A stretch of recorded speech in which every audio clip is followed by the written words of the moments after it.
Bueno, chicos, chicas, buenas tardes nuevamente para todos, para los que me han saludado. Entonces, vamos hoy a continuar con nuestra clase de sociales. Habíamos, si no me equivoco, la clase pasada vimos el video de socialismo, capitalismo versus socialismo, ¿cierto? Y respondimos dos preguntas.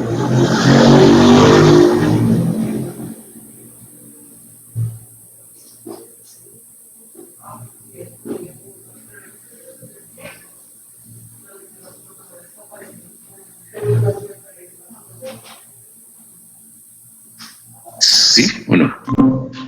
Pero el video. No sé. Listo. Bueno, entonces, bueno, pensé que ya lo habíamos alcanzado a ver, entonces fue con los del sábado. Entonces, chiquis, vamos hoy a hablar entonces de los modelos económicos dominantes que, pues, digamos, en los últimos 200 años se han intentado. Bueno, hay uno que sí se ha consolidado totalmente, que es el capitalismo, el otro el socialismo, pues ahí va, ahí va. Entonces, vamos hoy a ver en un videito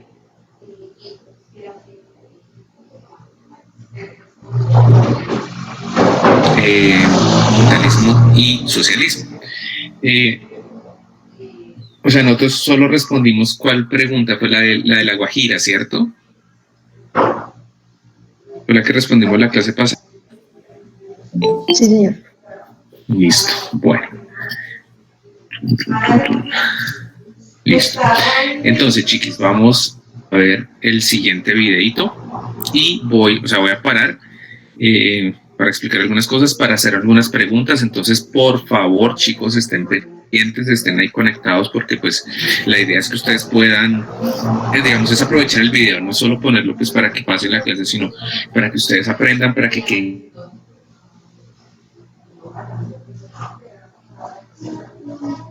claritas algunas cosas, ¿de acuerdo? Les voy a representar.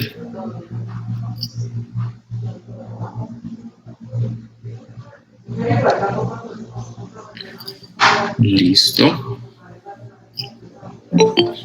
Ay, preciso, sí.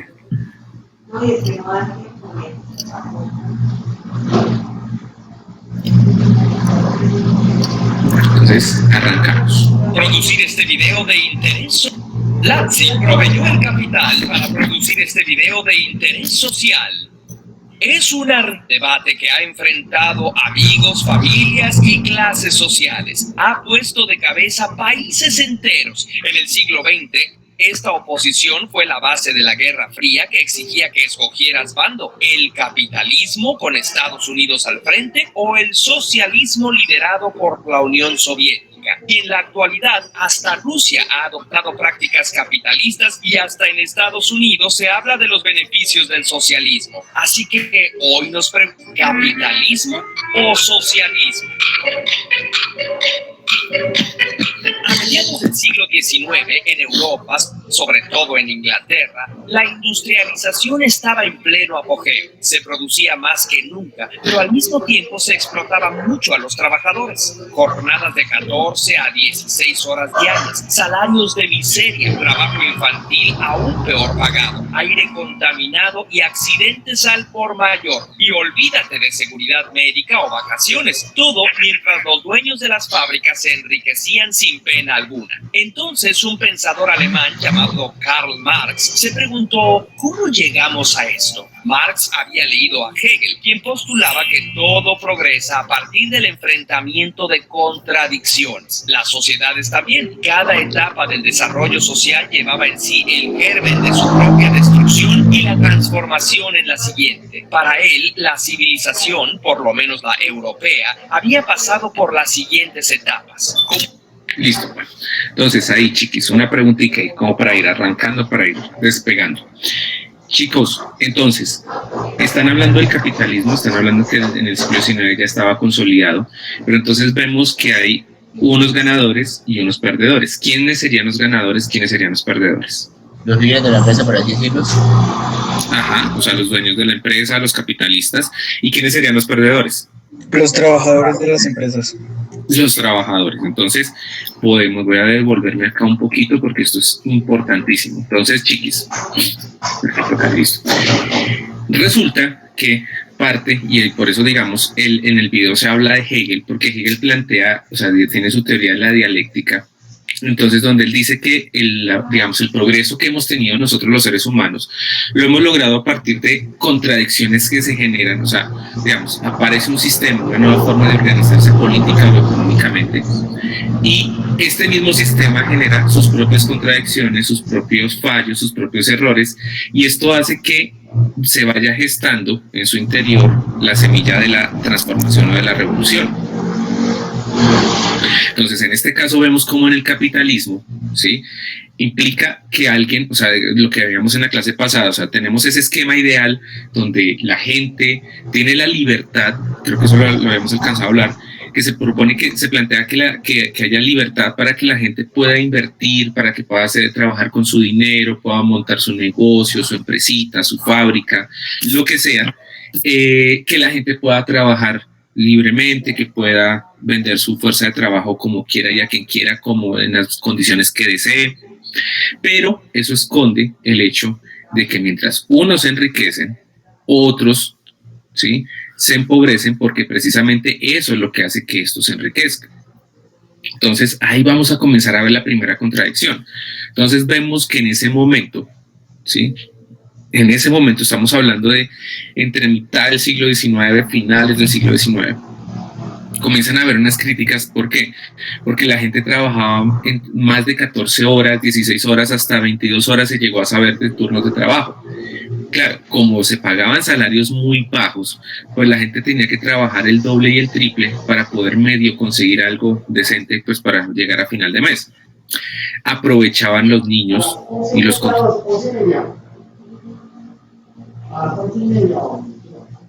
porque sabían que se les podía poner a hacer ciertas tareas que por el de los niños o porque eran muy riesgosas y de pronto ellos no se daban cuenta de lo que les ponían a hacer, en cambio en adultos sí, eran mucho más fáciles de manipular para que trabajaran.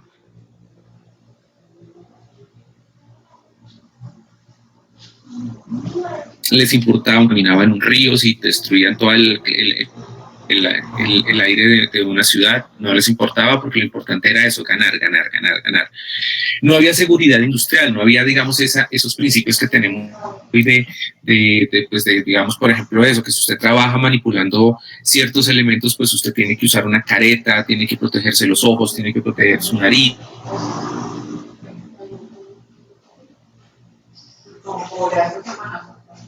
Tiene que usar guantes, o sea, invertido, ¿no? Entonces, pues a ellos les importaba, y como ellos veían a los trabajadores como gente que se podía reemplazar fácilmente, pues para ellos les daba la misma, ¿sí? Entonces, muchas personas perdían partes de sus cuerpos o se enfermaban por culpa del trabajo, terminaban perdiendo su puesto porque pues no podían seguir trabajando, pero nadie les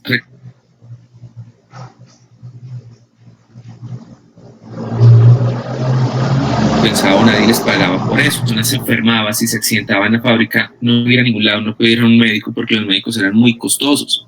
Entonces, pues la gente o sea, muchos llegaban a los 40 o a los 50 años totalmente destrozados, o sea, anímica y físicamente, porque el trabajo, imagínense ustedes trabajar 14, 16 horas, o sea, si ustedes están hora y media acá y se duermen ahí, imagínense lo que es estar trabajando 14, 16 horas.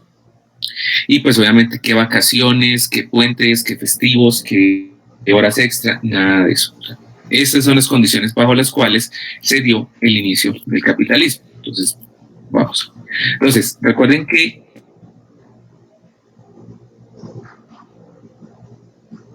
este pensador, una crítica al capitalismo en ese momento, y escribe varios libros que son hoy unos clásicos y que nos permiten entender muy bien cómo funciona el capitalismo. Eso es lo que hizo Marx.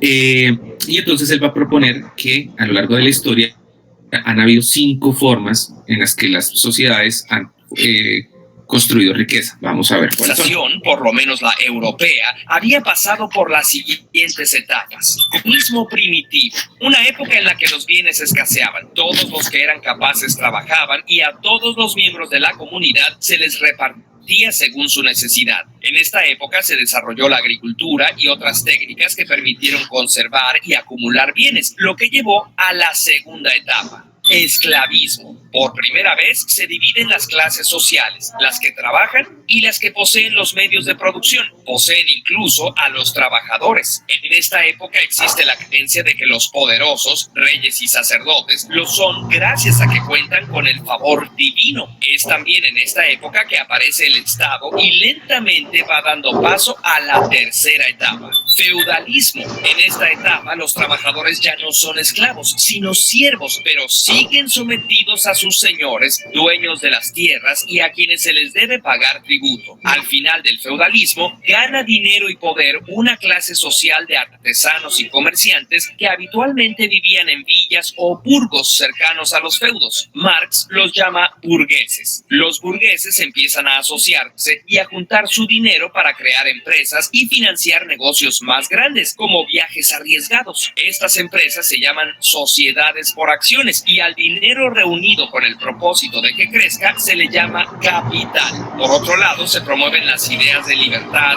democracia e igualdad, lo que da origen a grandes revoluciones como la Revolución Francesa, donde la nobleza y el clero pierden el poder, o hasta la cabeza, y quienes ahora tienen la autoridad son los dueños del capital, los capitalistas.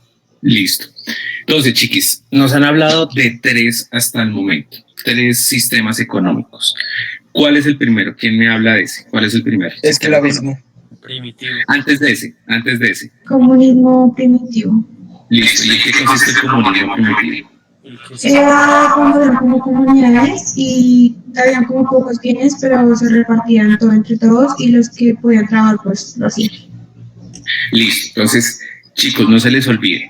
Ahorita en estos momentos políticos tan convulsionados, hablar de comunismo es una vaina terrible, o sea, y ustedes habrán visto por ahí por Facebook o eso, bueno, por ejemplo, pues por lo general la gente que es uribista, pues dice que el comunismo que todo lo que tenga que ver con comunismo es negativo, y siempre nos ponen el ejemplo de Venezuela. Entonces es importante, chicos, que independientemente de la postura política que ustedes tengan, sepan exactamente de qué estamos hablando. Entonces, lastimosamente, en tiempos de redes sociales, uno publica cualquier cosa y automáticamente eso se vuelve ya verdad y la gente lo defiende sin saber exactamente a qué se están refiriendo. Entonces, Marx llama comunismo primitivo a ese momento de la historia cuando nosotros estamos hasta ahora empezando a desarrollarnos como sociedades, como civilizaciones.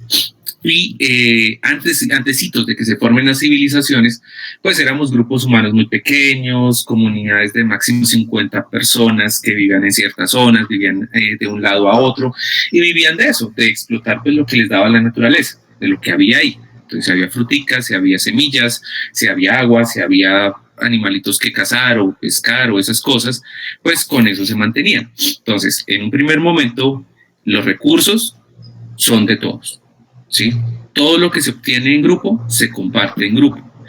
Las armas, las herramientas son de todos. Entonces, por eso se habla de comunismo, o sea, de que todo era en común, todo estaba en común, todo era propiedad de todos. Lastimosamente, y eso lo muestra un amigo de Marx que se llama Federico Engels, que fueron los dos parceros, o sea, ellos eran reparceros, escribieron varios libros. Engels dice que el problema ahí es donde nace la guerra, porque algunos avispados se dieron cuenta que no tenían por qué compartir. ¿Por qué compartir si podemos tenerlo entre poquitos? ¿Sí? Y entonces se comienzan a dar cuenta que quienes tienen las armas y quienes son más fuertes se pueden imponer a los demás. Entonces, lastimosamente, en nuestra humanidad está esa cuestión de que nos aprovechamos. Nosotros vemos las oportunidades y nos aprovechamos. Entonces, a alguien se le ocurrió decir, bueno, ¿yo por qué tengo que compartir? O sea, si yo salgo a cazar, si yo soy el que me esfuerzo más, si yo soy el que tiene que disparar o el que tira la lanza, ¿yo por qué tendría que compartir con el anciano o los ancianos de la aldea que ya no hacen nada y no sirven para nada?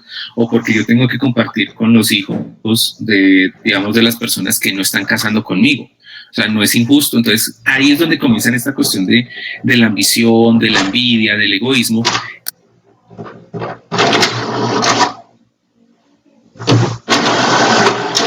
Entonces las tierras pueden imponerse sobre los demás y apropiarse de los recursos. Esa es la explicación que dan Engels y Marx acerca de por qué nacen las clases sociales y por qué nace la propiedad privada. Entonces, pilas, porque lo que él dice, o lo que ellos dicen es que la gente que tiene plata, que hoy en día tiene plata, no es algo que les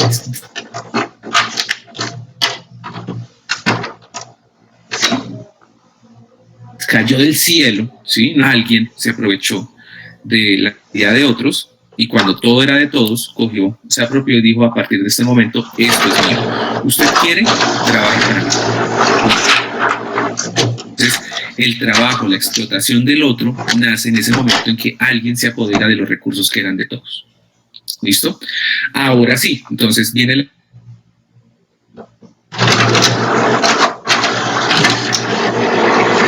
la segunda etapa, que es mucho como la diferencia de clases sociales, que empieza con la de rico y principalmente el esclavo. Ajá. ¿Qué característica tiene un esclavo principalmente? ¿Qué es lo que lo diferencia de un trabajador normal? No tiene derechos.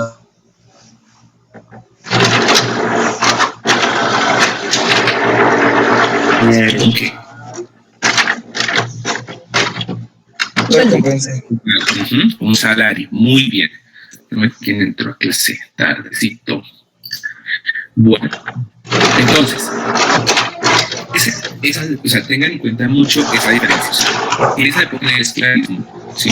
Entonces tenemos personas que tienen el poder, tienen las armas, tienen la riqueza, tienen las tierras, tienen el control del poder político, gracias a que tienen esclavos. Es millonario, es el que tiene poder, quien tiene más esclavos, o sea, esclavos.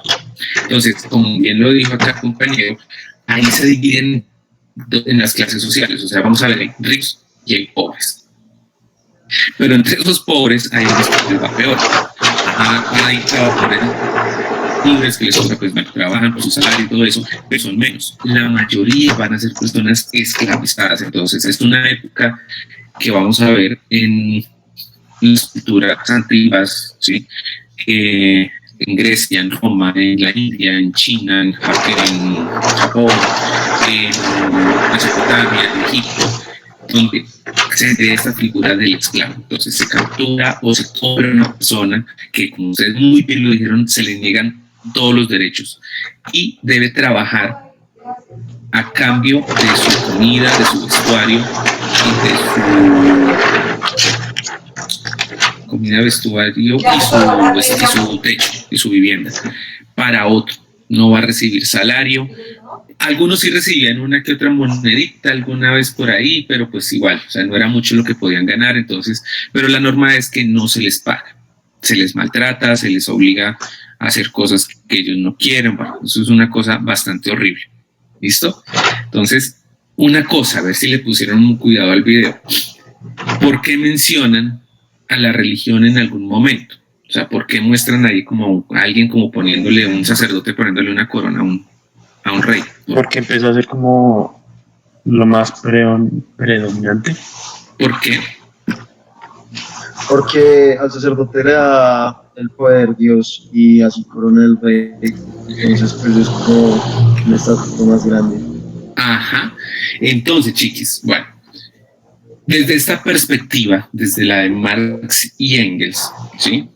Ellos cuestionan a la religión porque dicen lo que hacen los que tienen el poder es, o sea, por un lado, tener con las armas, amenazar y pues obviamente ejercer la fuerza en caso de que alguien les diga: hey, no estamos de acuerdo. Pero por otro lado, lo que ellos hacen es usar la religión para darle fundamento, legitimidad, validez a sus actos. O sea, es decir, que el sacerdote o los sacerdotes de una religión dicen: pues es que el mundo es así porque los dioses quisieron. Es más, este rey que ustedes tienen aquí es rey porque es hijo, descendiente, amigo, empoderado de los dioses o de Dios. Entonces, para Marx y para Engels, ¿sí?, la pregunta que se hacen es: ¿cómo es posible que si somos millones o miles de pobres frente a cientos de ricos, cómo es posible que los millones de pobres no se rebelen y cambien las cosas? Entonces ellos dicen: pues claro, fácil, porque una cosa es que usted lo dominen a la fuerza que usted llegan y le pegan tan duro que algún día usted termina devolviendo el golpe. Es más fácil dominar a la gente a través de la mentalidad. Entonces, si les enseñamos a todos que el mundo es así y que va a seguir siendo así y que cuando se mueran seguirá siendo la misma cosa, pues no van a rechistar, no van a protestar, no van a pelear. Si les decimos que usted nació campesino porque Dios o los dioses quisieron y que cuando usted se muera se va a ir al otro mundo a seguir trabajando como campesino para el rey o para el señor que estaba ahí, pues usted solo tiene que resignarse y seguir.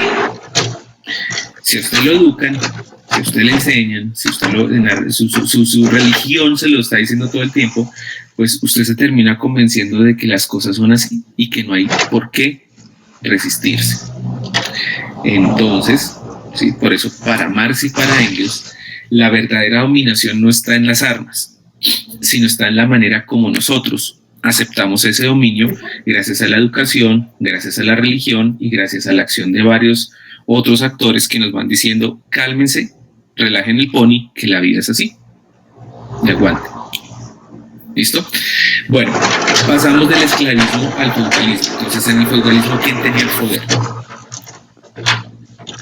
¿Los terratenientes? Exacto, muy bien. O sea, los que tenían las tierras.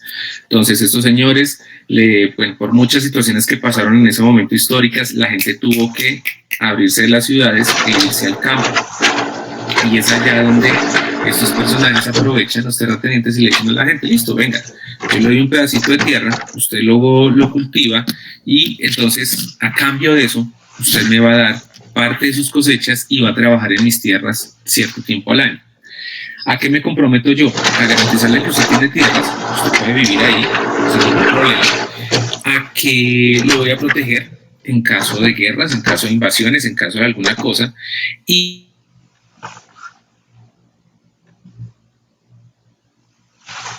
además yo soy el que es en mí, que yo hago la justicia. Eso es lo que proponen los terratenientes, los señores feudales, y por eso es que ellos van a tener todo el poder durante esa época. Entonces, casi siempre, o sea, todos esos económicos en ese momento se van a dar en el campo. Ahí es donde va a aparecer, ¿sí? Luego, una clase social apareció.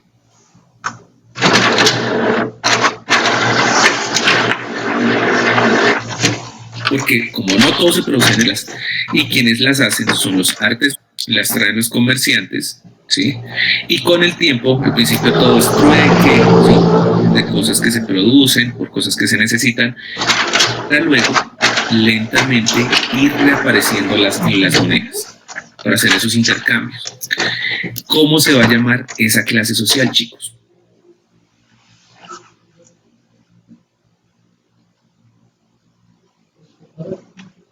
Los artesanos, los comerciantes y posteriormente los banqueros, que se van a encargar de producir la moneda. En esa época, y es más, hasta el siglo XIX, es que el Estado pide el derecho de hacer billetes o monedas. Quien tuviera plata, quien tuviera mucho dinero, se podía dar el lujo de hacer sus propias monedas y sus propios billetes. Entonces es ahí donde los banqueros comienzan a hacerle el favorcito a todo el mundo de producir las monedas.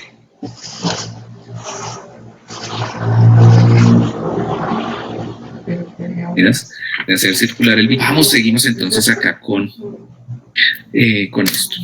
Las tierras, antes propiedad de los nobles o hasta la capital. Estas empresas se llaman sociedades foractal o grandes revolver las ideas. El propósito de que crezca se le llama capital. Por otro lado, se promueven las ideas de libertad, democracia e igualdad, lo que da origen a grandes revoluciones como la Revolución Francesa, donde la nobleza y el clero pierden el poder. Bueno, pregunta.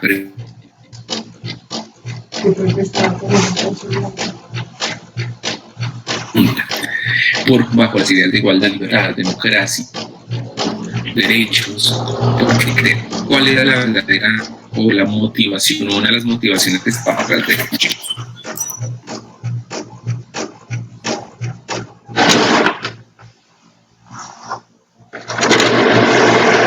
Aquí creen que la burguesía hacia las calles. A lo que estábamos reunidos, ¿no? Exacto. Vivir en la pobreza mientras ellos no hacían.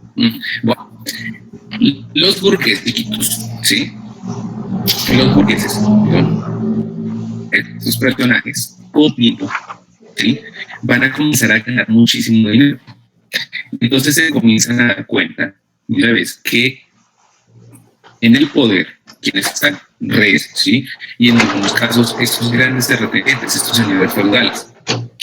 Con el tiempo, ellos se mientras estos van enriqueciendo, los que mueven la economía, se dan cuenta que estos otros ricachos no hacen carajo y que el poder se lo reparten entre ellos y entre los descendientes de sus familias, de esas familias aristocráticas y nobles. Y pues obviamente, pues ellos van a legislar, van a hacer leyes, van a hacer justicia pues a su favor y no a favor del resto de la gente. Pero los burgueses entonces es que cuando miren, comienzan a aparecer estos personajes, estos pensadores que dicen que el poder no puede estar en manos de unos pocos, sino que debería estar en manos de todos. Cuando los burgueses escuchan estas ideas dicen,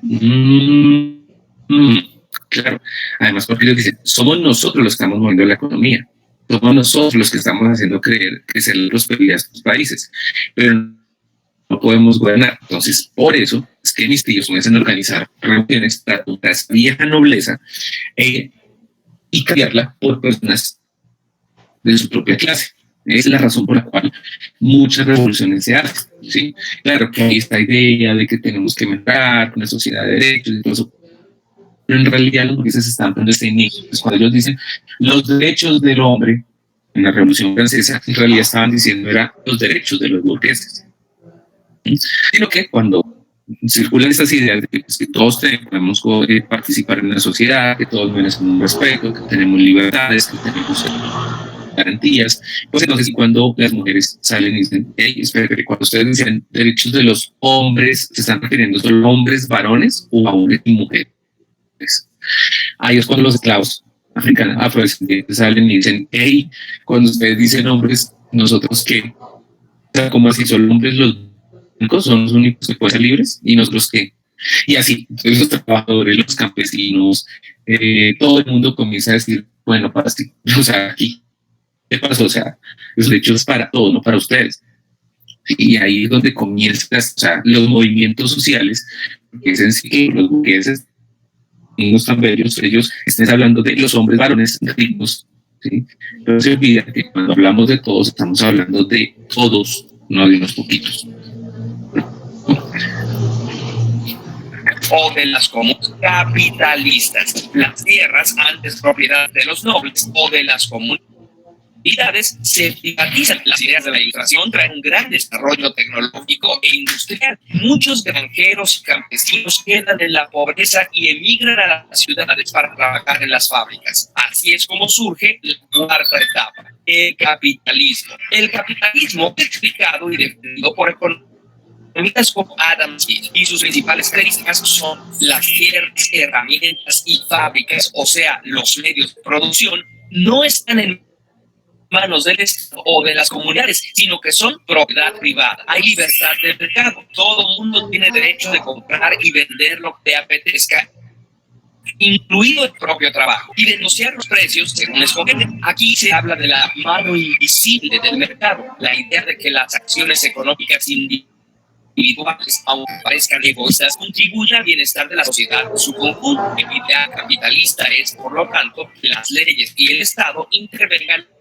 lo menos posible en el mercado. Libertad de empresa. Cualquiera puede empezar un negocio asumiendo los riesgos y obteniendo los beneficios. Esto propicia la competencia y la innovación. Explicado así, el capitalismo parece ideal. Entonces, chicos, ¿por qué es importante la libertad?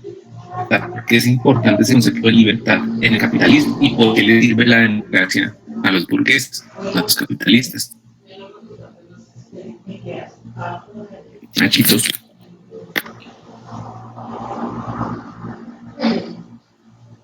¿Por qué todo esto? O sea, ¿por qué hablar de libertades? ¿Por qué es importante hablar de libertades en el capitalismo? Porque el capitalismo se va a propiedad Y la libertad es principio básico para la propiedad privada. Ujú. Entonces, muy bien, chicos. Los burgueses traen este concepto de los derechos y las libertades, vuelvo, insisto, hablando a nombre de ellos, ¿sí? Claro, hay gente que comienza a hablar de que pues, todos los seres humanos somos dignos, tenemos derechos, bla, bla, bla, pero los burgueses lo entienden a su manera. Entonces dicen, claro, para nosotros es importante que el Estado ni nadie se meta, porque lo que ellos dicen, y ese concepto de la mano invisible es muy importante entenderlo, lo propuso un economista en el siglo XVIII llamado Adam Smith, es que la economía se maneja solita cuando dejamos que la gente que es profesional invierta su dinero o alquile su fuerza de trabajo de manera libre. Esta teoría todavía muchos la defienden.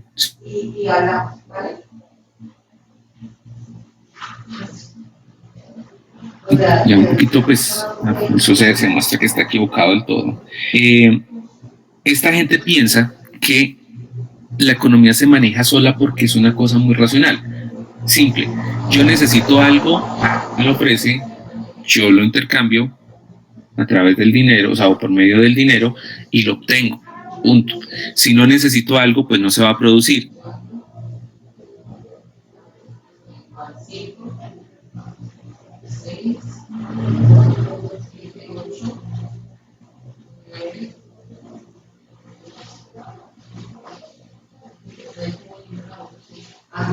Y lo necesito mucho, se va a producir a la sociedad. ¿Por qué? Les pongo un ejemplo.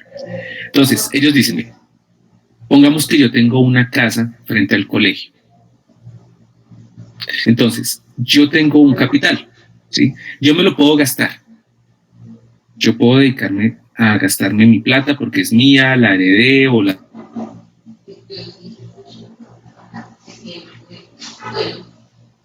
Trabajé y son mis ahorros. Creo que al frente del colegio, ¿sí?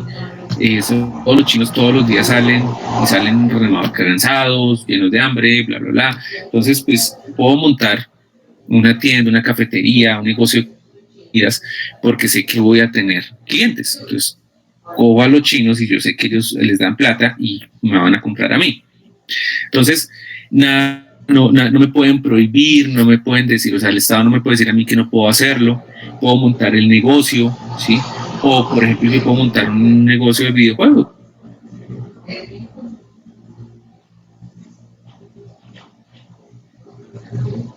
¿Sí? Puedo montar, me compro o sea, pongo unos portátiles, pongo unos computadores de mesa super gaming para que la gente salga a jugar.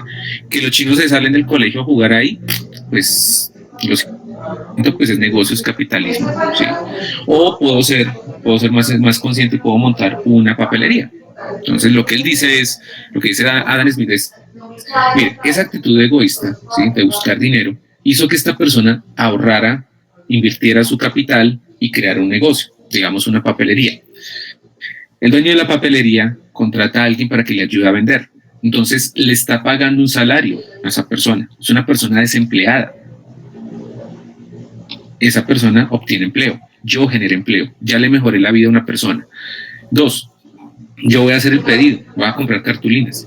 Le compro las cartulinas a una fábrica en Medellín. Entonces, le estoy dando, ¿sí? O sea, estoy invirtiendo, o sea, o más bien, al comprar, estoy incentivando a que esa fábrica siga produciendo. Esa fábrica pagó un transporte para que me trajeran las cartulinas a Bogotá. Esa empresa de transporte, ¿sí? Va a cobrar un dinerillo por traérmela y le está dando empleo. O sea, mire, le está dando empleo a la persona que maneja, le está dando empleo a los mecánicos, porque el camión lo llevan a mantenimiento, le está dando empleo, por ejemplo, al señor de la gasolinera. Entonces, el señor que trabaja ahí, ¿sí? Donde el camión tanqueó, ese señor tuvo trabajo gracias al que el camión tanqueó. El señor paró en la mitad de la carretera a almorzar en un restaurantico ahí a orillas de la vía. Ahí ese señor con lo que le pagan en esa empresa, gracias a los pedidos que yo hago y a lo que hacen, los pedidos que hacen todos los que tienen negocios, ese señor pudo pagarle un almuerzo a la persona dueña de ese restaurante. ¿Sí ven? Y los de ese restaurante le compran el pescado, el pollo, las papas, todo a campesinos de la región. Entonces, miren cómo, ¿sí? Una acción egoísta, que es la mía, pues yo quiero hacer dinero, ¿sí? Genera un efecto benéfico y positivo en toda la sociedad. Eso es lo que el capitalismo nos plantea, ¿sí? El capitalismo dice, si dejamos que la gente sea libre y pueda invertir su dinero como quiera, mire cómo beneficiamos a todo el mundo. Entonces, por eso hay que respetar la propiedad privada, que la gente haga con su dinero y con sus cosas lo que quiera, que haya libertad de mercado, que en el Estado ni nadie se meta a decir esto se vende, esto no se vende, que los precios se fijen porque la misma gente los va a fijar gracias a la demanda y a la oferta y a la demanda. Entonces no se preocupen porque nunca va a subir el precio de la leche porque eso es una cosa que todo el mundo puede consumir todos los días. Entonces, como es tan consumido, hay muchos productores y todo el tiempo va a haber muchas ofertas de leche. Entonces, el Estado no tiene por qué regular eso. O sea, no se tiene que meter a poner precios ni nada de eso. Que la misma gente sea la que se encargue de eso. Y que haya libertad de empresa. O sea, que no me digan a mí que yo no puedo montar la empresa ni manejarla como yo quiero. ¿Listo? Entonces, bueno, antes de esto, vamos a mirar unas preguntitas.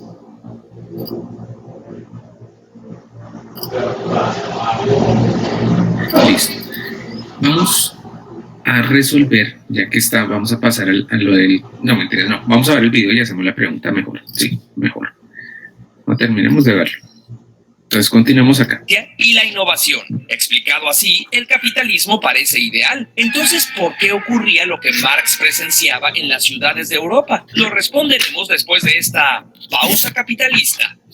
Uno de los principales problemas del sistema capitalista es el de la plusvalía, o sea, la ganancia que el capitalista espera obtener por su inversión. Imagina que dos personas colaboran para producir un producto. Una pone su trabajo y otra el capital para producirlo en forma de herramientas y salarios. Digamos que lograrlo costó 10 pesos y que lo pueden vender en 18. Esos 8 pesos extra son la plusvalía y retornan al capitalista. ¿No le debería tocar también a la trabajadora?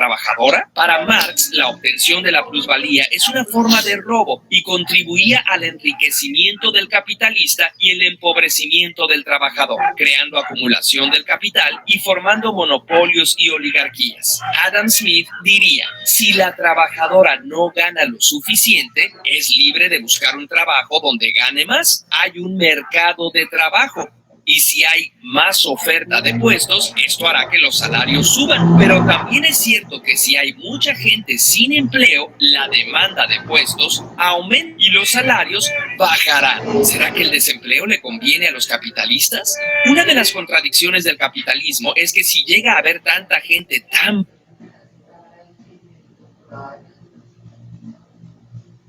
pobre que no puede comprar. La otra es que el capitalismo supone un crecimiento ilimitado de las corporaciones. Sin embargo, los recursos del planeta son limitados y no puede proveer de materias primas ni procesar la contaminación de manera infinita. Y para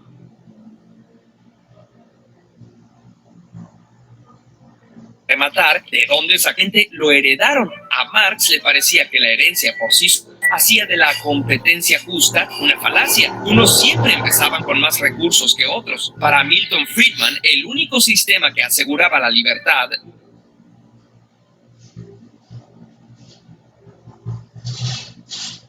el capitalista, a lo que Karl Marx y Friedrich Engels les pareció que el capitalismo era fundamentalmente injusto y que, como los sistemas anteriores, tendría que cambiar. Pero no iba a cambiar solo. Inspirados por luchas de carácter socialista que habían ocurrido antes, publicaron el Manifiesto Comunista, que instaba a los trabajadores, llamados proletarios, a unirse y luchar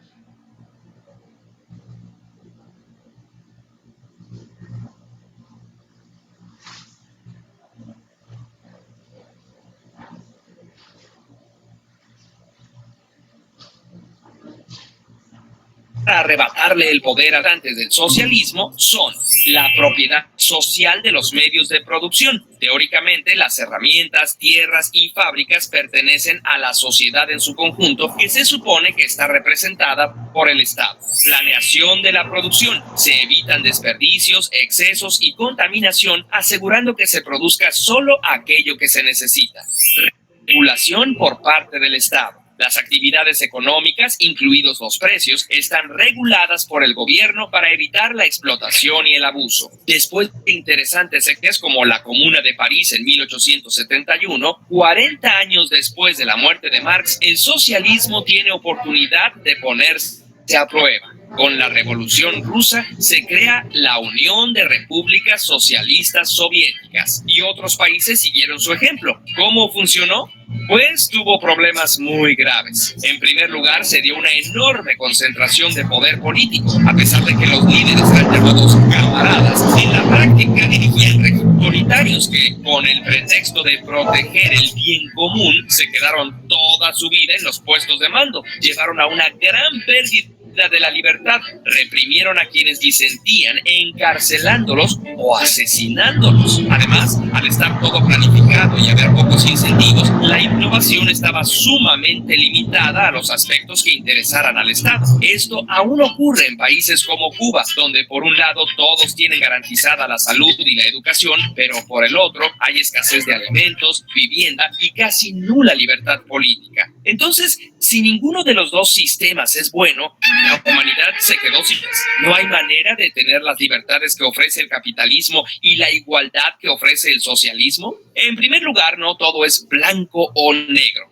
Ni las luchas de los trabajadores, la mayor parte de los países actualmente tienen sistemas que mezclan en diferentes proporciones una economía capitalista con aspectos socializados. En el modelo nórdico, por ejemplo, hay libertad de empresa y de mercado, pero los trabajadores tienen fuertes sindicatos y el Estado interviene en la negociación de salarios. Y hasta en los países más capitalistas, el Estado se encarga de proporcionar carreteras y servicios públicos y, en mayor o menor medida, educación y servicios de salud. Y existe una lucha constante porque estos derechos sean cada vez mejores y mayores. Quizás si no fuera por las luchas socialistas, no tendríamos ahora jornada de trabajo de 8 horas, salario mínimo, vacaciones, protección social de los niños o seguridad social. En segundo lugar, además de estos dos sistemas tan llamativos, existen otras propuestas. Por ejemplo, el anarquismo.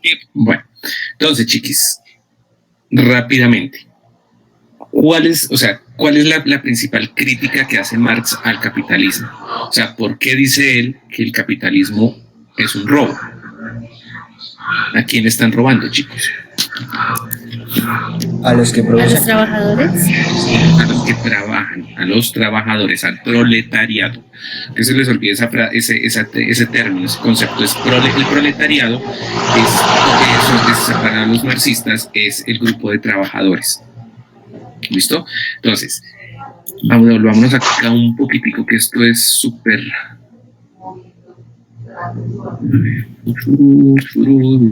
donde habla de la plus. Este es el concepto clásico del marxismo. Entonces, es simple. Lo que Marx descubre haciendo sus análisis, él hace unos análisis matemáticos sobre los precios, sobre las ganancias, sobre todo eso, y él descubre una cosa. No sé si en la clase pasada yo les preguntaba que quién era más importante, si el que produce, si el que trabaja, si el que vende, porque eso, digamos, esa es la raíz de toda esta cuestión, o sea, toda esta pelea. Lo que descubre Marx es que los capitalistas, los burgueses, son ricos porque ellos solo ponen capital, ¿sí? Mientras el trabajador pone sus talentos físicos y mentales, su tiempo, su vida, en pocas palabras. ¿Para qué? Para que este producto sea posible, ¿sí? O sea, aquí podemos tener, o sea, lo que él dice es, sí, el capital existe y se manifiesta a través de la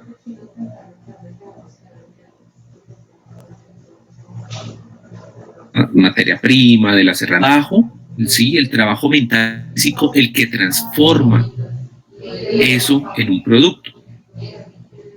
O sea, no más, digamos, por ejemplo,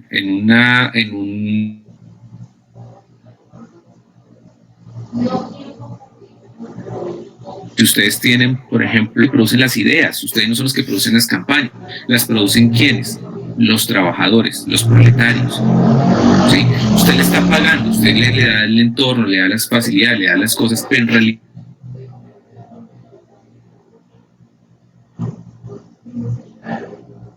quien está produciendo las ideas. Esto significaría que cuando hay ganancia, lo mínimo sería que la mitad de esa ganancia fuera para los trabajadores y la mitad para el burgués. Pero llega el punto en que él dice, no, o sea, debería ser más, o sea, de esa ganancia la mayor parte debería ir para los trabajadores, porque es gracias a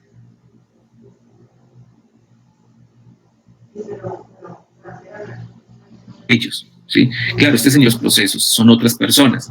Si no existieran esas personas, no habría productos. ¿Listo? Entonces, pero por el otro lado, están los defensores del capitalismo, ¿sí?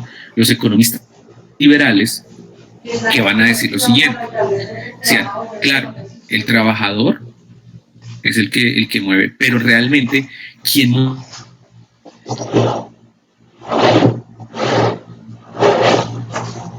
La economía es el capitalismo, no habría empresas, no habría fábricas, no habría empleo. Entonces, ¿de qué le sirve al trabajador tener su fuerza de trabajo si no hay quien le pague? Entonces, si esto se pone muy salsas, pues estos no van a invertir y se van para otro lado con su platica, ellos van a seguir siendo ricos y estos seguirán siendo pobres. Entonces, lo mejor para estos economistas liberales es dejar que los burgueses actúen como quieran, por lo que les decía yo, la mano invisible. Entonces, si este señor monta su fábrica, va a darle trabajo a otras personas. Si esta es juiciosa, trabaja, ahorra, puede montar su propio negocio o le puede pagar una mejor educación a sus hijos para que estos a su vez no tengan que trabajar igual que ella. Esa es la propuesta capitalista. Pero lo que Marx descubre, ¿sí?, es que aunque en teoría, digamos, nosotros también nos movemos en un mercado, o sea, nosotros vendemos nuestra fuerza de trabajo. Pues, ¿qué hacemos? Y nos paguen más. Pero lo que Marx descubre es que los burgueses se dan cuenta que cuando tenemos demasiados empleados o demasiada gente más bien buscando trabajo, pues podemos bajar los salarios y podemos ponerles tareas. O sea, por ejemplo, antes una tarea que era compleja se la divido entre 3 y así les pago menos. Además, porque podemos comprar máquinas que hacen el trabajo de los seres humanos. Entonces, igual, por prender o apagar un botón, yo no les voy a pagar $1.000.000 a alguien. Y les vendo la idea de que, pues, que igual pueden buscar trabajo en otro lado. Entonces, por ejemplo, lo que nos está pasando acá en Colombia ahorita con la migración venezolana. Entonces, los dueños de los negocios, los dueños de los locales, los dueños de los puestos de trabajo, se dan cuenta que los venezolanos están desesperados y que necesitan trabajo. Entonces, ¿qué hacen? Despedir colombianos, contratar venezolanos y pagarles menos de lo que se le paga a un colombiano. Mientras que nosotros nos agarramos con los venezolanos, los insultamos, les echamos la culpa, los maltratamos, ¿sí?, somos xenófobos y no vemos que el real problema no es el trabajador, que el enemigo no es el trabajador, sino son los patrones, los que ponen el billete. ¿Listo?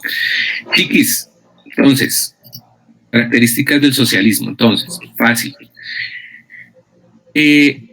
Los medios de producción, o sea, si se acuerdan, en el capitalismo, los medios de producción son de las personas, ¿sí? De los capitalistas.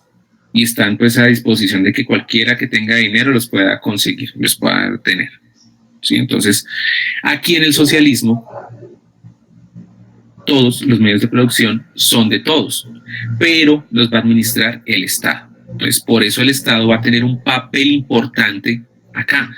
En el capitalismo el Estado siempre lo tratan de poner a un ladito porque dicen, no, hay que dejar que la gente sea libre para invertir. En el socialismo dicen, no, papis, porque es que si dejamos libres, no falta el avión que explota a otros. En cambio, si el Estado, que lo elegimos nosotros, que está hecho de trabajadores, pues va a legislar a favor de nosotros y va a regular la economía, de tal manera que se produzca solo lo que se necesite, y de tal manera que los precios, las regulaciones, todo corra por parte del Estado, para evitar que vuelvan a aparecer capitalistas que se aprovechen de la situación. ¿Listo? 171, 40. Una preguntita, ¿cuáles son los problemas que trae el socialismo? A ver, ¿quién le puso cuidado a esa parte del video? ¿Cuáles son los problemas que trae el capitalismo? El totalitarismo, o sea, que solo una persona tenga el poder. Exacto, muy bien, muy bien. Entonces, solo una persona va a tener el poder, porque pues como el Estado es el que va a tenerlo todo, pues quien esté en la cabeza del poder, ustedes saben que quien tiene poder es lo que es. Entonces, básicamente, digamos que la cuestión acá es que el socialismo se basa en la negación de ciertos derechos. ¿Por qué? Porque pues recuerden que el capitalismo se basa en que yo hago con mi plata y con mi vida lo que quiera. En el socialismo decimos, hey, pilas, porque eso puede dar paso a que usted se quiera aprovechar de otros. Entonces, tenemos que cuidarnos de que no vuelvan a haber burgueses, de que no hayan explotadores, y por eso tenemos que controlar la educación, los medios de comunicación, la religión, todo lo tenemos que controlar. Entonces, por eso se vuelve un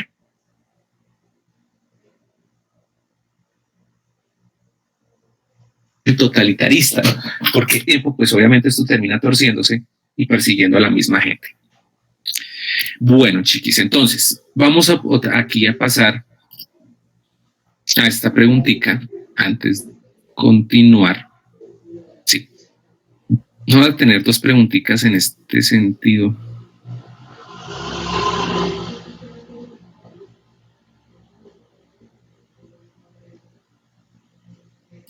No, vamos a hacer tres. Tienen 2 minuticos, van a leerla, van a responder ahí en su cita, y cuando les dé la instrucción, escriben en el chat, por favor. Todos participen, please, por favor. Entonces, a partir de este momento tienen 2 minuticos para leer.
Listo, chicos, contestamos, por favor, escribimos la letra de la respuesta correcta en el chat.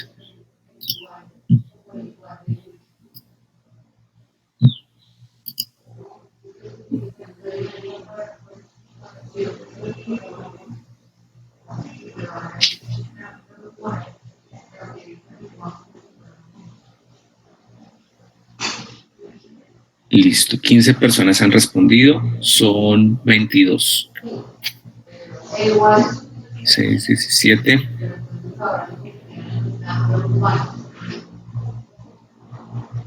Ujú.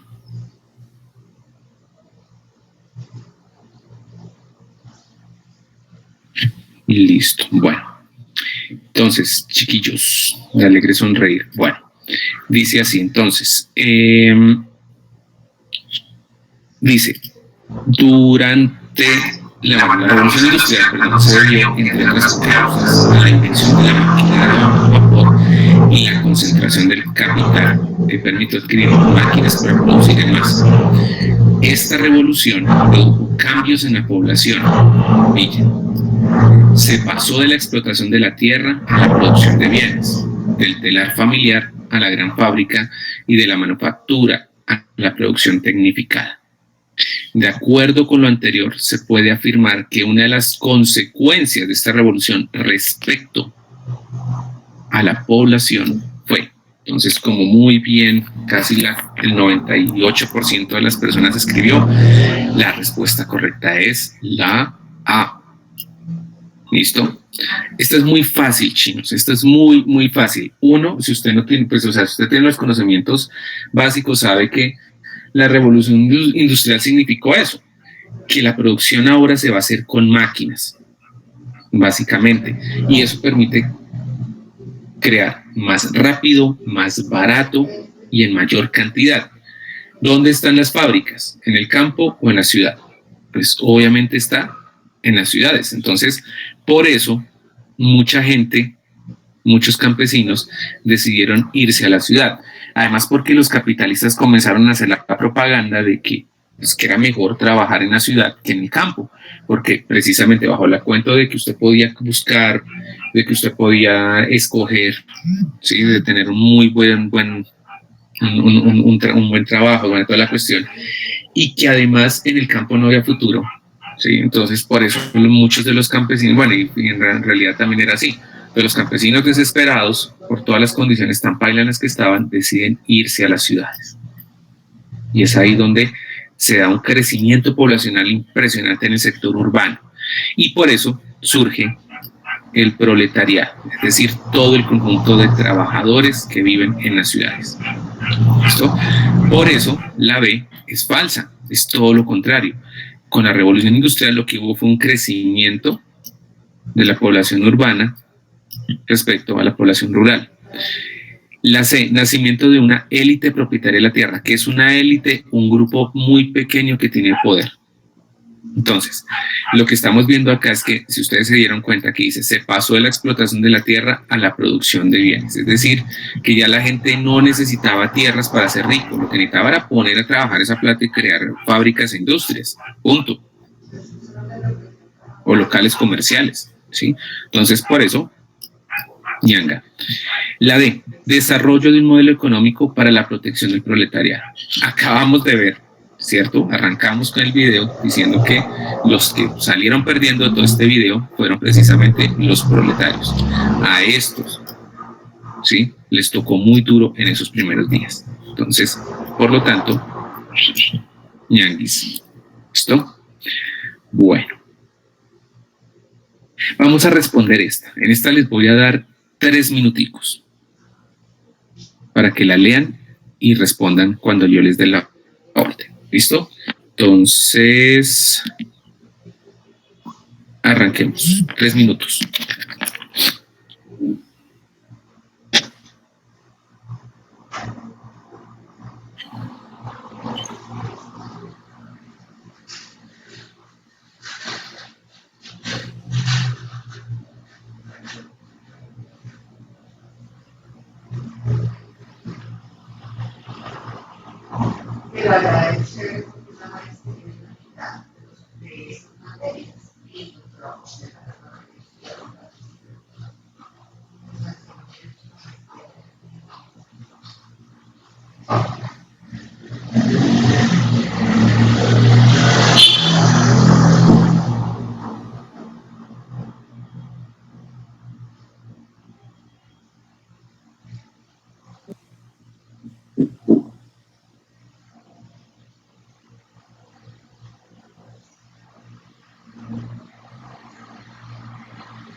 Listo, chicos. Escribimos la respuesta en el chat, por favor.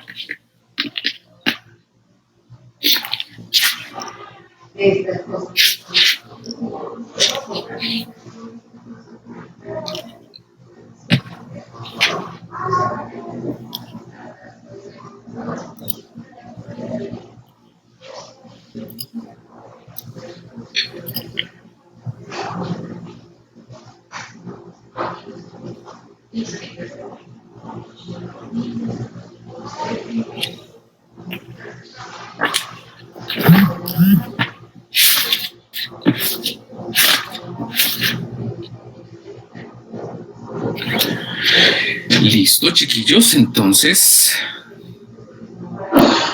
bueno, dicen ustedes por acá, entonces, turururu, tururú. No me quedé por acá, solo respondieron 1, 2, 3, 4, 5, 6, 7, 8, 9, 10, 11, 12, 13, 14, 14 solo me respondieron. Faltaron como 6, 7. Los demás chiquillos. Bueno, pilas con esto. Bueno, vamos a ver.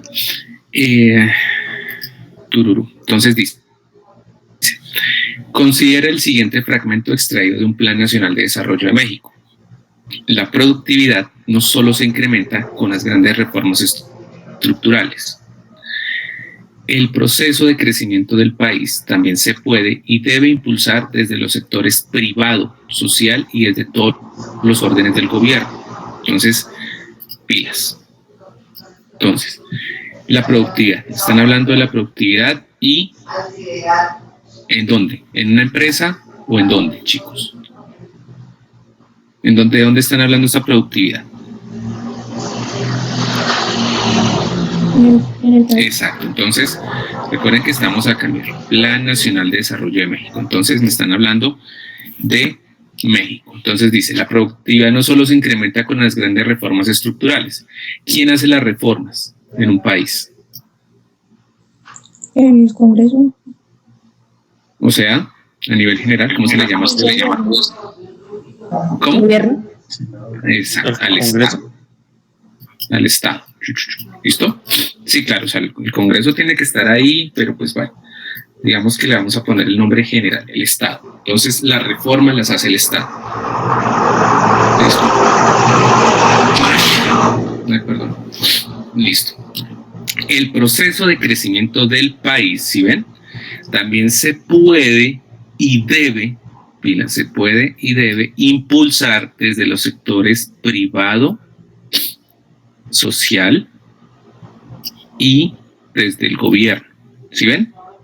Entonces, la reforma las emprende el Estado, pero también el crecimiento lo debe impulsar los sectores privado y social. Pilas con esto, pilas con esta idea. Dice, en este sentido, esta estrategia plantea que la administración pública federal, o sea, el Estado, busque el incremento de la productividad mediante la eliminación de trabas que impiden el funcionamiento adecuado de la economía. Eliminación de trabas que le ponen el funcionamiento lento de la economía. Promoviendo la creación de empleos, mejorando la regulación y de manera especial simplificando la normatividad y trámites gubernamentales. Chicos, una preguntita ahí como a ver si la pesca. Según este párrafo, ¿a quién le están echando la culpa, en cierta medida, de que la productividad del país no está al 100%?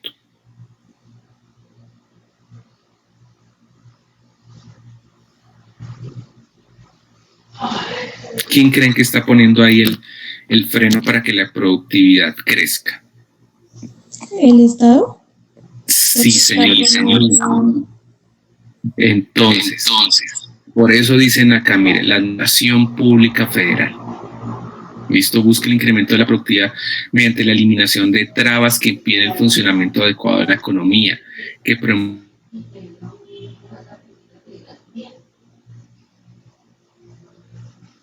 el empleo. Entonces, me preguntan, ¿con cuál de los siguientes modelos es afín esta propuesta? O sea, ¿sí? ¿Cuál suena más, que está más relacionada para la productividad económica? Entonces, primero que todo, chicos, ¿estamos hablando de economía o estamos hablando de política?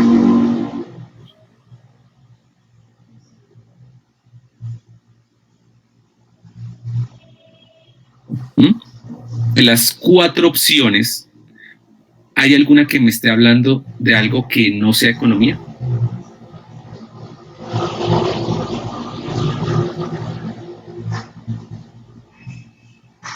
¿Alguna de estas opciones no es económica?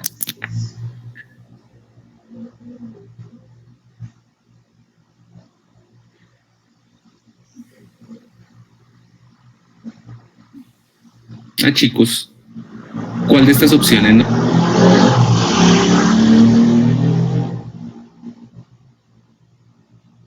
no tiene nada que ver con economía?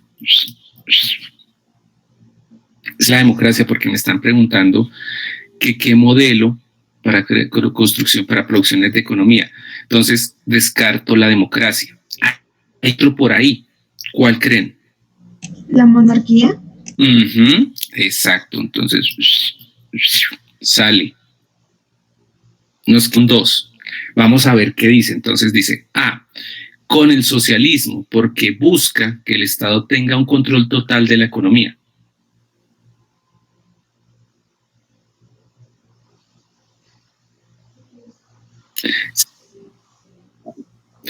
Recordemos que el texto nos está diciendo, ¿sí?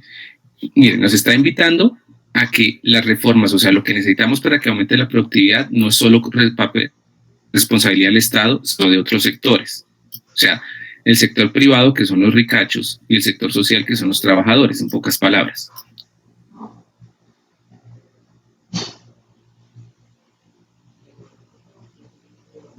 ¿Listo? Y me está diciendo que promueva el empleo, que bueno, todas esas cosas. ¿Cuál de estas 2 opciones es la que más se acerca a lo que está planteando acá? La C. Entonces, mis nenes preciosos, la C es la respuesta correcta. ¿Listo? Pilas porque esta es una, miren, es una preguntita como cascarera, como, claro, porque sí, obviamente, si ustedes se dan cuenta, uno se deja llevar por la democracia, porque el texto está diciendo es que tenemos que impulsar que otros sectores, que no sea solo el gobierno el encargado de aumentar la productividad. Pero cuando uno va a ver, ¿sí? Lo que estamos hablando es de economía, no de participación. ¿Sí ven? Entonces, me tengo que ceñir esa que me están preguntando por la parte económica, no por la parte política. ¿sí?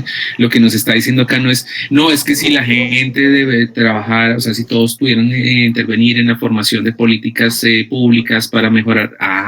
Bueno, pero lo que está diciendo este señor, o sea, el que escribió este plan de desarrollo, es que hay que dejar que otros entren, ¿sí? Y hay que dejar, ¿sí?, que el Estado se dedique más bien es a la protección del mercado, del libre mercado, para que así la economía pueda despegar. ¿Listo? Bueno. Bueno. Listo. Bueno. Vamos a meternos un poquito y aquí vamos a mezclar una cosita de historia con la economía, que es importante porque este tema siempre sale y aparece una y otra vez y una y otra vez, ¿sí? Y esto ustedes lo debieron ver en noveno, que tiene que ver con el tema de los ciclos económicos y un hecho histórico que marcó el siglo XX.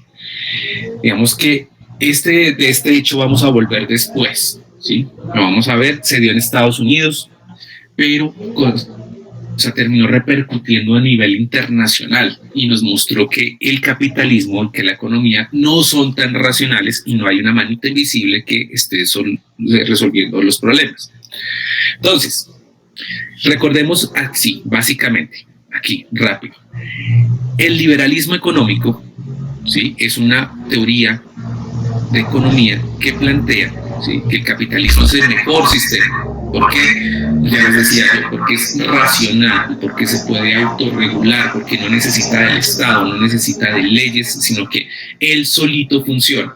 Funciona en la medida en la que haya el interés de los que tienen la plata y de los que quieren trabajar y que tengan libertad para montar sus negocios o para irse a trabajar o irse a fumar vareta al parque, ¿sí? O sea, cada uno tiene esa libertad.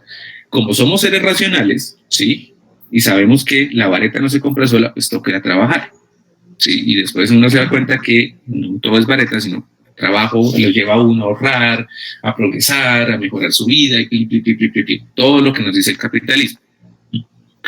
Que los precios se regulan porque hay oferta y demanda. Y eso hace que la gente sea consciente de que se puede producir, de que no se debe producir algo que no se va a vender, de que la gente va a comprar ciertas cosas y que esos precios siempre van a estar reguladitos, van a estar abajo, ¿sí? Es decir, nadie se le va a ocurrir subirle el precio al Transmilenio porque si no, entonces los pobres ¿cómo van a trabajar? O cómo le vamos a poner, sí, o sea, digamos, cómo le vamos a subir los precios al café y a las que consume todo el mundo a todas horas. Que haya competencia, o sea, precisamente para que haya oferta necesitamos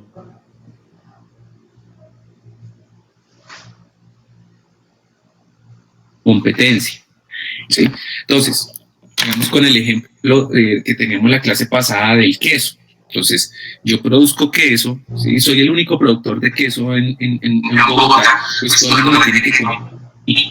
Pero si aparece otro productor de queso, otro aquí, otro allá, así pues se producen varios, eso va a hacer, ¿sí?, que yo tenga que ponerme las pilas. Entonces, una de dos, yo puedo decir, yo ofrezco el mismo queso de siempre, el que les ha gustado, el que todos, desde sus abuelos en adelante, todos han comido, no me preocupen que siempre va a estar ese queso.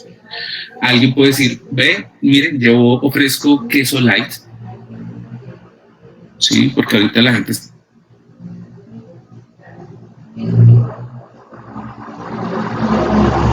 preocupada por una nutrición balance. Otro productor dice, bueno, yo les ofrezco queso con sabor a vainilla. Sí, pues nadie lo había inventado, yo me lo inventé. Hay queso con sabor a vainilla y pues es novedoso, nadie más tiene queso con sabor a vainilla, cómprenlo. Y puede aparecer alguien que diga, no, nosotros estamos en contra del maltrato animal.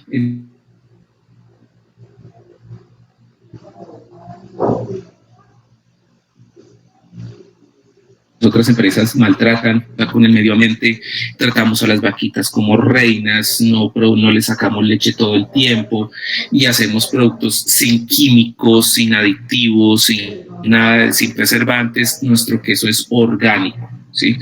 Es más caro, vale 3 veces más que el otro, pero mire, no maltratamos animales y no están consumiendo químicos adicionales.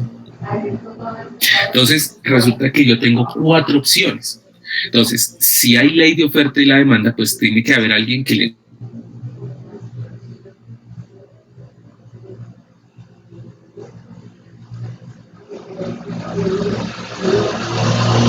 gusta el queso de toda la vida y luego se vainilla. Va a haber alguien que dice, a mí me gusta el queso orgánico porque estoy en contra del maltrato animal. Entonces, ahí está. Entonces, el asunto es que en el capitalismo se cree que si dejamos que toda la gente pueda montar sus empresas y que haya competencia, pues la situación va a ser mejor para los consumidores. Y que por eso el Estado no puede meter la mano, porque donde meta la mano y comienza a prohibir, a poner regulaciones, a poner normas, a poner impuestos, a decirle a los empleadores cómo deben contratar a la gente, pues se va a desestimular a los capitalistas, y pues los capitalistas dicen, ay, si joden tanto para montar una empresa, pues yo prefiero o irme de este país a otro donde no jodan, o pues ya es simple, invierto y compro, no sé, marranos y los pongo a criar y los vendo y ya, o sea, no importa hacer, sí, porque montar una empresa, montar una fábrica, montar un local comercial es tan complicado, entonces pues, entonces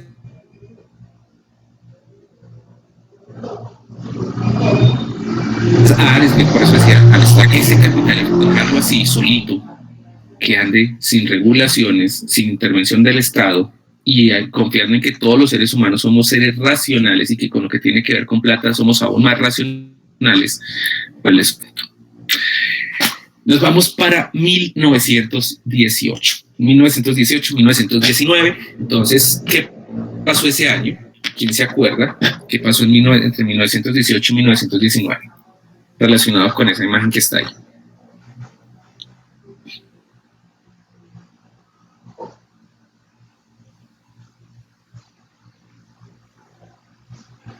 Chiquitos. ¿Quién se acuerda qué pasó en Europa? ¿Pandemia de gripe? Sí, bueno, sí, pero pasó otra cosa. Bueno, que esa de la pandemia también es interesante, que sí, gracias, pero pasó algo también mucho más fuerte en ese momento. Guerras. ¿Cómo? Guerras. Las ¿Qué pasó? Guerras. ¿Qué pasó con una guerra en especial? La economía se desplomó. Bueno, muy bien. Entonces, nos vamos para 1918. Europa está destruida por la Primera Guerra Mundial. Guerra que arrancó en el 14, en 1914.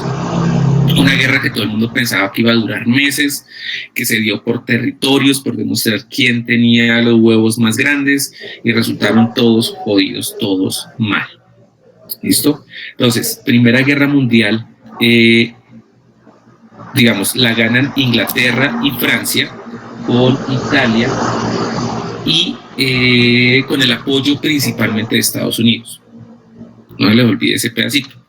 ¿Y quién pierde? Turquía, pierde Alemania y pierde Rusia, que aunque estaba con los ganadores, al final le toca salirse porque no tiene, están en una crisis, y después vamos a ver qué les pasó a los rusos. Bueno, entonces, en pleno, y bueno, y es por eso también, chicos, que se da la pandemia de la gripe española, porque esa mortandad, o sea, como eran cadáveres, caballos, seres humanos muertos, quedaban ahí, se hacía esa pudrición en los campos, y pues probablemente de ahí, sí, con toda esta cuestión, siempre que hay una guerra, chicos, después, o sea, donde muere mucha gente y todo eso, siempre se dan pandemias después. Entonces,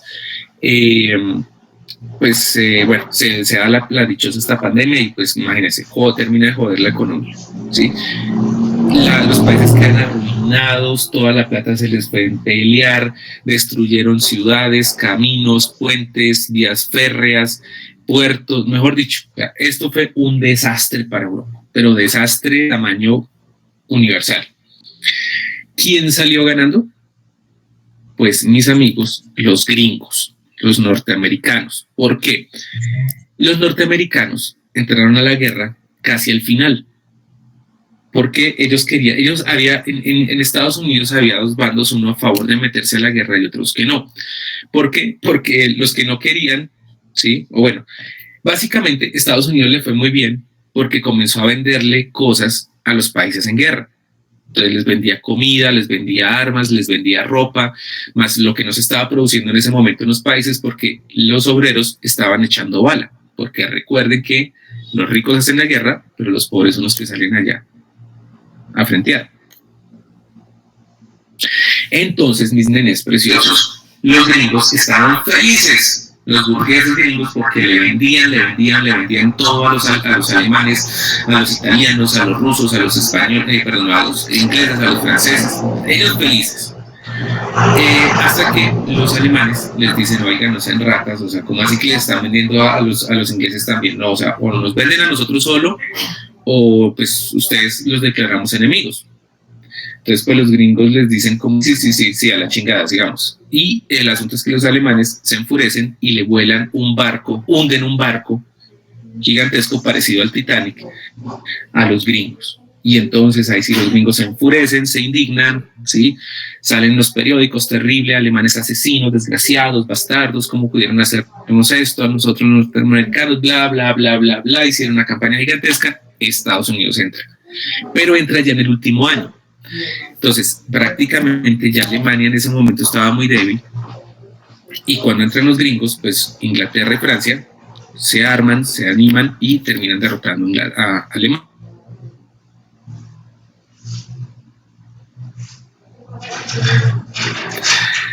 El hecho es que los norteamericanos van a ser los burgueses. Toca reconstruir esto.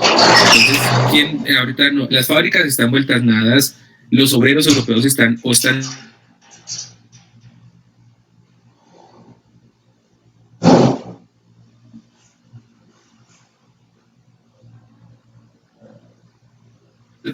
heridos o están los 20, o sea, hace 100 años exactamente, comienza un periodo de prosperidad en Norteamérica, en Estados Unidos, la cosa más impresionante, ¿sí? Tanto así que pasó a la historia como los felices años 20. Otros les decían los locos años 20. ¿Por qué? Porque fue una época de mucha prosperidad. Entonces había trabajo, los burgueses producían a lo que daba, a lo que marcaba, todo el mundo se compraba casas, carros, ropa. Fue la época en la que el cine se puso de moda, entonces las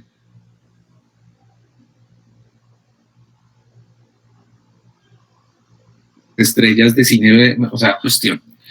Vamos a ver un poquito de cómo era esa época en este videillo, es como para alternar un poquito y no echar tanta carreta. Esta es una escena sacada de una película que se llama El Gran Gatsby, que está a su vez basada en una novela de un personaje que vivió los locos años 20, Fitzgerald Scott, no Scott Fitzgerald, se llama el autor. Y entonces, bueno, aquí muestran un nuevo rico que llega a Nueva York y monta una fiesta para que vean ustedes cómo era el ambiente de esa época. Entonces, pónganle mucha atención. You see, the rest of New York simply came, uninvited. The whole city packed into automobiles, and all weekend, every weekend, ended up at Christmas.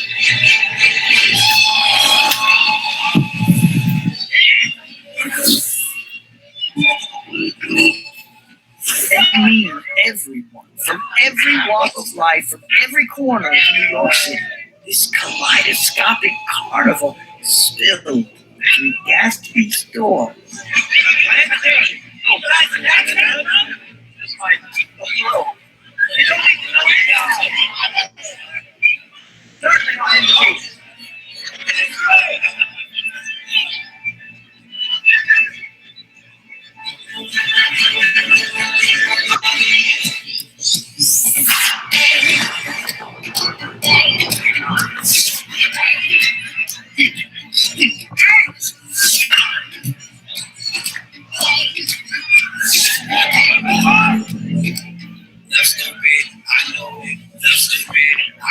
Caravansary of Obviamente la música que está sonando ahí no es la de la época, sino que es pues como para mostrar cómo, digamos, o sea, como trayéndolo como a hoy, cómo sería una fiesta de esas así, pero la música era muy diferente. ¿Listo? Playboy publishers and their blonde nurses. Heiresses comparing inheritances on Gatsby's beach. My boss, Walter Chase, losing money at the roulette tables. Gossip columnists alongside gangsters and governors exchanging telephone numbers. Film stars, Broadway directors, morality protectors, high school defectors, and Ewing Klitzbrenner, dubious descendant of fate.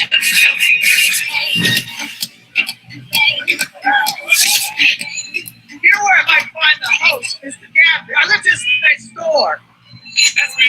I've never seen Mr. Gaffney, sir, but I know what happened. Alone and liberated, I decided to get rolling.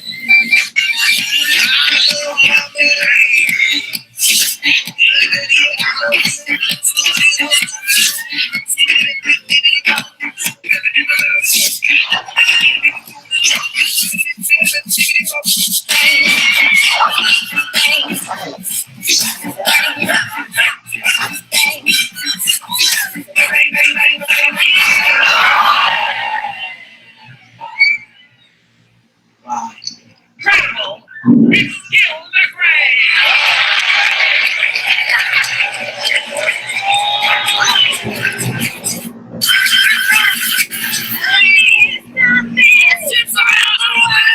Don't mean a thing if I ain't your girl. I ain't got time for you.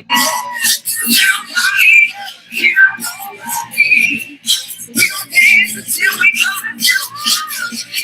Little party, ain't no nobody. Why you are down, so we got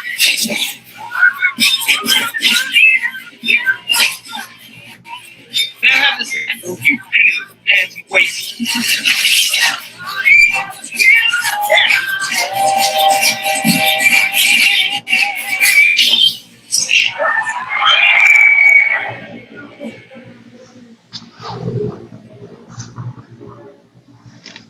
I'm stealing your away, Counterweight.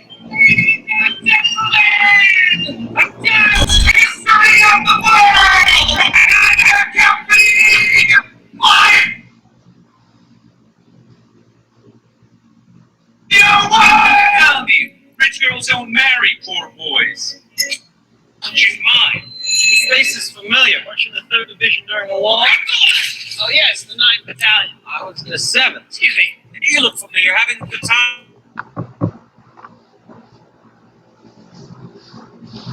Old squall, the whole thing, only one. I still haven't met Mr. Gatsby. They say he's 3rd cousin to the Kaiser, 2nd cousin to the devil. I'm afraid I haven't been a very good host on school. You see,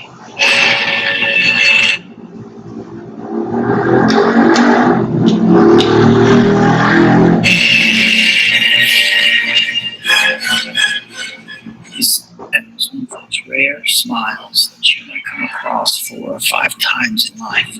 It seemed to understand you and believe in you just as you would like.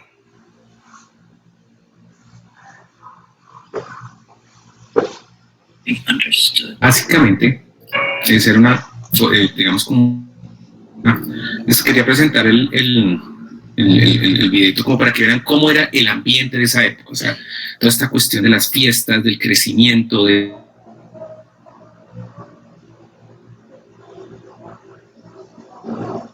lujo, de los gastos. Resulta, sí, que debido a que en Europa se necesitaba tanto, porque no había fábricas, vuelvo, insisto, los obreros, muchas fábricas se destruyeron en las guerras, muchos de los obreros terminaron muertos, heridos, incapacitados permanentemente, además que no había plata, no había forma de producir.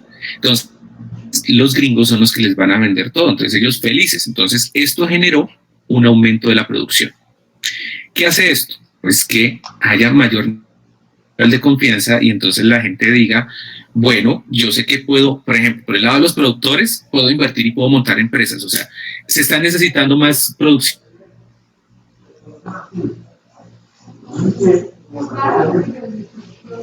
listo, yo monto mi empresa, trabajo y están pagando bueno, entonces me puedo meter en la deuda de la casa, del carro, de sacar a mis hijos para que vayan a estudiar a un colegio privado, nos vamos a dar el lujo de ir de vacaciones a la playa, bueno, que vamos a comprar más cosas. En esta época pues obviamente no era tanto como hoy en día el consumismo, pero sí digamos que la gente comienza a comprar que sus neveritas, que sus radios, que sus tocadiscos, bueno, o sea, la gente comienza a gastar, ¿sí? Porque hay confianza, o sea, vemos que hay crecimiento, que se están vendiendo las cosas, entonces pues no hay problema. Por eso se incrementa el gasto de las familias, o sea, los consumidores compran más. Claro, entonces, las empresas se dan cuenta que le están vendiendo a los europeos, pero que ahora las familias gringas mismas están comprando, ¿no? Entonces, ¿qué pasa acá? Aquí en este punto va a pasar algo complicado. Y es que pues obviamente las empresas aumentan sus fábricas, aumentan, las hacen crecer, fundan nuevas filiales, nuevas sedes, nuevas cosas, aumentan, cada día aparecen más tiendas, más locales, y eso se hace con dinero prestado. Y aquí es donde la comenzamos a embarrar. ¿Listo? Porque son los bancos quienes se meten aquí. Lastimosamente aquí no aparece en este esquema, pero son los bancos los culpables de la situación. ¿Por qué? Como la gente está ganando más, tanto productores como trabajadores, mucha gente comienza a ahorrar, mucha gente comienza a meter su dinero en el banco. Entonces esto hace que los bancos aumenten sus reservas. ¿Qué hacen los bancos? Prestarla. ¿A quién se la prestan? A las familias que están gastando y a las empresas que quieren crecer. Entonces resulta que el dinero comienza a circular muy rápido. Entonces, así como yo gano, consumo y ahorro, y ese ahorro se va para los bancos. Los bancos cogen los ahorros de todos, comienzan a prestar y luego, chicos, los mismos bancos comienzan a invertir directamente en las empresas. Entonces dicen, pues, parce, o sea, también como tenemos tanta plata, la podemos invertir en todas las empresas que están creando nuevamente, en este momento, perdón, o sea, que están apareciendo. Y entonces, ¿sí? Pues esto hace que entre más trabajo, más puestos de trabajo, mejores salarios, hacen que las empresas produzcan más y que haya mejores ingresos para las familias. Y esto pues hace que aumente la producción y se repite. Este es el ciclo de crecimiento. Es el primer ciclo económico que vamos a ver. ¿Listo? En teoría, ¿cierto? En teoría, chicos, en teoría, esto funciona a la maravilla. ¿Sí ven? Porque es como, o sea, es un circuito. Entonces, aumenta la producción, la gente gasta con mayor tranquilidad, los consumidores, los productores hacen, entonces las familias consumen más, las empresas dicen, vea, se está vendiendo todo, más, se endeudan, contratan más personas, crece la producción, crecen los ingresos de las familias, aumenta la producción, mayor nivel de confianza, Entonces, chiquis, ya para terminar, porque ya casi vamos a acabar, resulta que en septiembre de 1929 pasó algo terrible. Resulta que un año antes, o sea, por ahí entre el 27 y el 28, este ciclo hizo, ¿sí?, que al aumentar la producción llegó a un punto, ¿sí?, como se crearon más fábricas y se ampliaron las que ya había, aumentó tanto el nivel de productos que comenzaron a quedarse sin vender.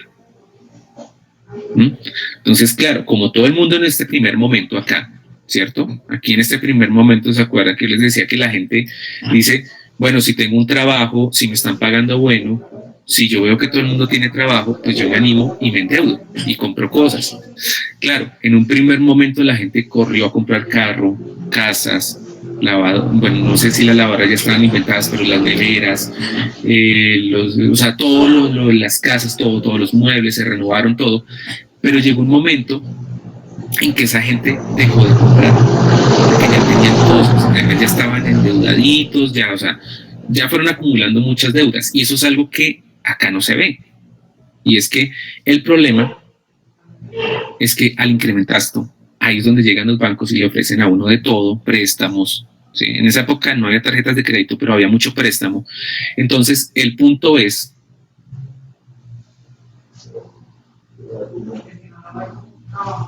que llega un momento en que la gente, el ciclo funciona en la medida en la que cada vez va aumentando más la producción, pero hay un punto en que los consumidores se frenan. Yo ya tengo casa, ya tengo carro, ya tengo una nevera, ¿sí? Y estoy pagando todo esto a cuotas, o sea, no puedo, o sea, por más que quisiera cambiar mi carro porque me están ofreciendo un carro nuevo, pero pues es que ni siquiera terminó de pagar.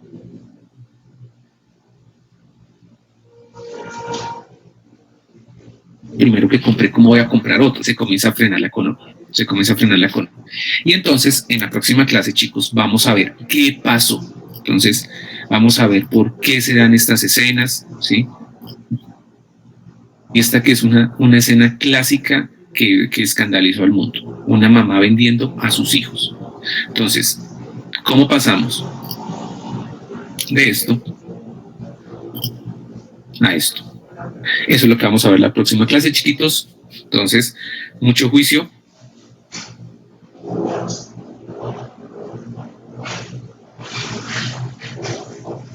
Muchas gracias por su paciencia. Chao, profe, gracias. Chao. Gracias, profe. Chao, Chao, profe, gracias. hasta luego.